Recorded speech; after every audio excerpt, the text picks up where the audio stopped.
બ્રહ્મ સ્વરૂપ મહંત સ્વામી મહારાજે અક્ષર પુરુષોત્તમ મહારાજ સાક્ષાત અક્ષરધામ સુરતના આંગણે પ્રતિષ્ઠિત કર્યા છે. આજે અક્ષર પુરુષોત્તમ મહારાજ આ ભૂમિ ઉપર પ્રતિષ્ઠિત થઈ ગયા. બહુ જ ઉત્સાહ આનંદની વાત છે.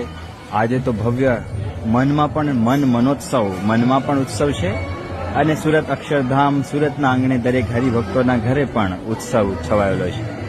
એટલે આજે અદ્ભુત નયનરમ્ય મૂર્તિના દર્શન કરીને મનની અંદર અતિશય ઉત્સવ અત્યારે અનુભવાય છે. જબરદસ્ત.